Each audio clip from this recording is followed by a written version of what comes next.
श्री गणेश और कार्तिकेय को पृथ्वी परिक्रमा का आदेश, गणेश विवाह व कार्तिकेय का रुष्ट होना। आपने श्री गणेश के जन्म एवं उनके अद्भुत पराक्रम और साहस के साथ माता पार्वती के द्वार की रक्षा करने का उत्तम वृत्तांत सुना।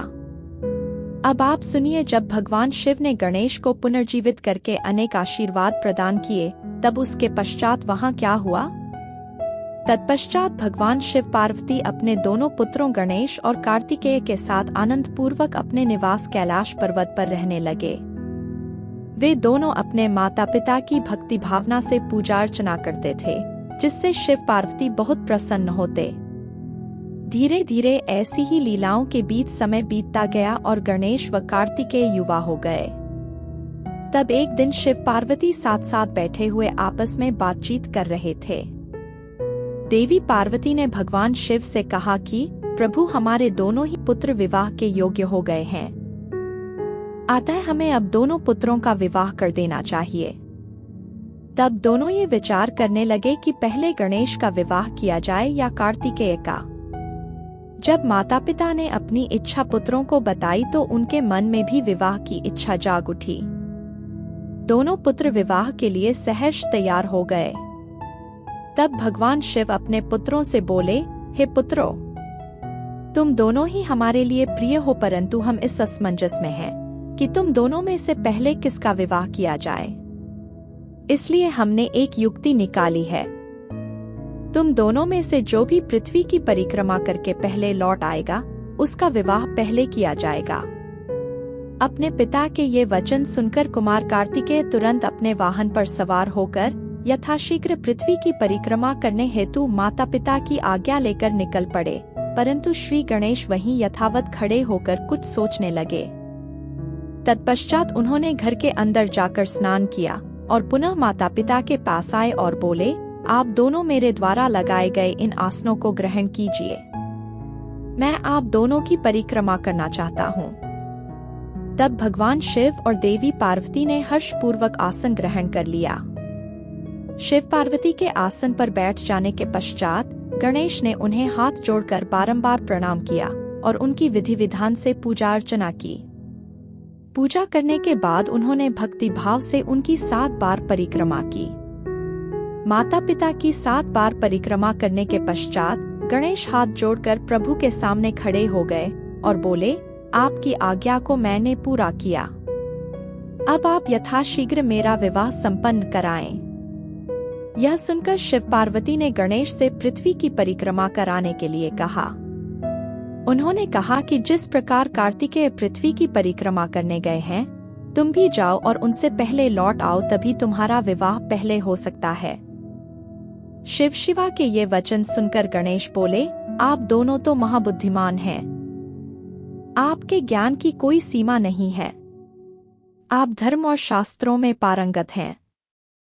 मैं तो आपकी आज्ञा के अनुरूप पृथ्वी की परिक्रमा एक बार नहीं बल्कि 7 बार कराया हूँ। यह सुनकर शिव पार्वती बड़े आश्चर्यचकित होकर बोले कि हे पुत्र, तुम इतनी विशाल 7 द्वीप वाली समुद्र, पर्वत और कानों से युक्त पृथ्वी की परिक्रमा कब कराए? तुम तो यहाँ से कहीं गए भी नहीं। भगवान शिव और देवी पार्वती के इस प्रकार किए गए प्रश्न को सुनकर बुद्धिमान गणेश जी बोले, मैंने आप दोनों की पूजा करके आपकी 7 बार परिक्रमा कर ली है। इस प्रकार मेरे द्वारा पृथ्वी की परिक्रमा पूरी हो गई। वेदों में इस बात का वर्णन है कि अपने माता पिता की श्रद्धा भाव से पूजा करने के पश्चात उनकी परिक्रमा करने से पृथ्वी की परिक्रमा का पुण्य फल प्राप्त होता है। माता पिता के चरणों की धूल ही पुत्र के लिए महान तीर्थ है। वेद शास्त्र के इसको प्रमाणित करते हैं। फिर आप क्यों इस बात को मानने से इनकार कर रहे हैं? हे पिताश्री, भला आप कैसे वचनों को झुठला सकते हैं?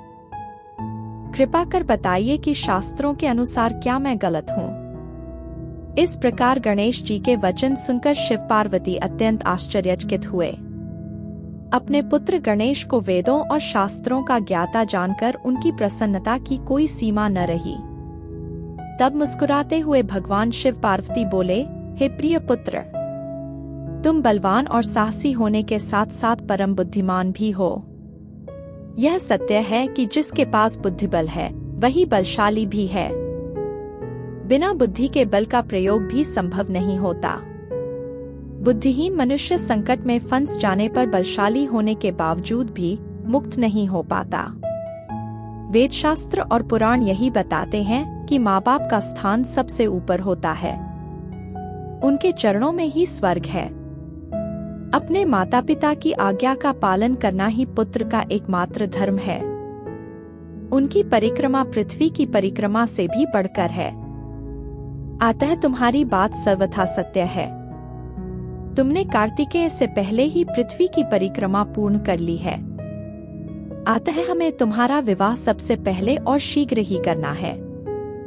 जब भगवान शिव और पार्वती ने गणेश की बात का समर्थन कर उसे स्वीकार कर लिया, तब गिरिजानंदन प्रसन्न गए और अपने माता पिता को प्रणाम करके वहां से चले गए।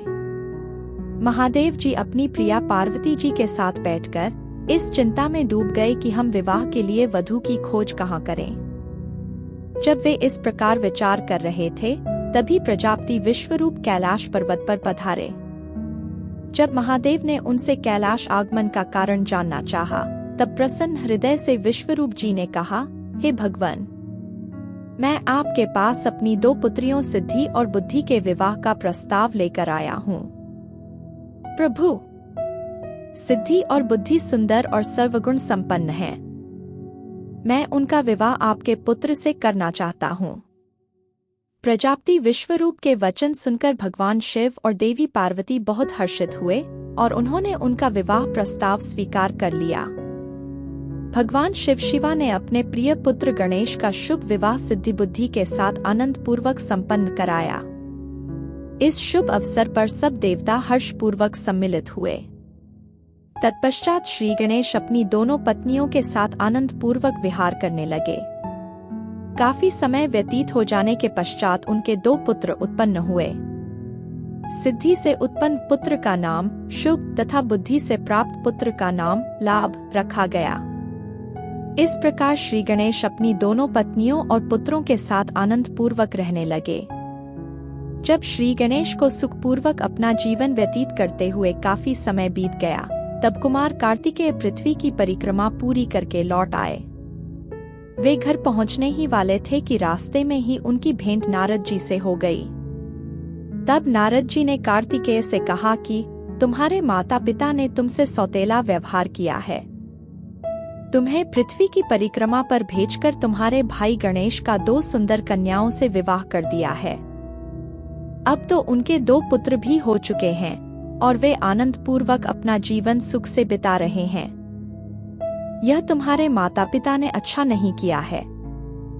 ऐसी बातें सुनकर कार्तिकेय क्रोध में भर गए। वे अत्यंत व्याकुल होकर अतिशीघ्र घर पहुंचे।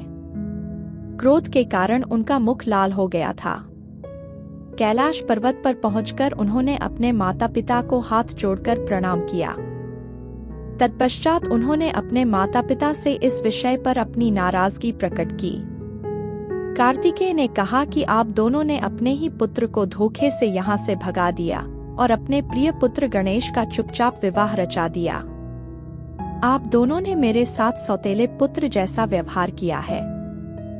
यदि आप गणेश का ही विवाह पहले करना चाहते थे तो मुझसे एक बार कहते, मैं स्वयं अपने भाई गणेश का विवाह उत्साहपूर्वक आनंद के साथ कराता, परंतु आपने छलकपट का सहारा लिया। आप सिर्फ एक पुत्र से ही प्यार करते हैं। मेरे होने न होने का आपको कोई फर्क ही नहीं पड़ता। अतः मैं यहाँ से हमेशा हमेशा के लिए जा रहा हूँ। अब मैं क्रौंच पर्वत पर जाकर सदैव तपस्या करूँगा। यह कहकर कुमार कार्तिकेय वहाँ से चले गए। भगवान शिव और पार्वती ने उन्हें समझाना चाहा, पर उन्होंने उनकी बात अनसुनी कर दी। उस दिन से स्वामी कार्तिकेय कुमार नाम से प्रसिद्ध हो गए। तब से इन तीनों लोकों में उनका नाम कुमार कार्तिकेय विख्यात हो गया। उधर कुमार कार्तिकेय के इस प्रकार नाराज होकर चले जाने के कारण उनकी माता पार्वती बहुत दुखी थीं। वे शिवजी को साथ लेकर क्रौंच पर्वत पर गईं। उन्हें देखकर कार्तिकेय पहले ही वहां से चले गए। तब भगवान शिव उस उत्तम स्थान पर जहां उनके पुत्र कार्तिकेय ने तप किया था, मल्लिकार्जुन नामक ज्योतिर्लिंग के रूप में स्थापित हो गए और आज भी देवी पार्वती के साथ विराजमान हैं। उस दिन से शिव, शिवा दोनों अपने पुत्र कार्तिकेय को ढूंढने के लिए अमावस्या को शिव और पूर्णिमा के दिन पार्वती जी क्रौंच पर्वत पर जाते हैं।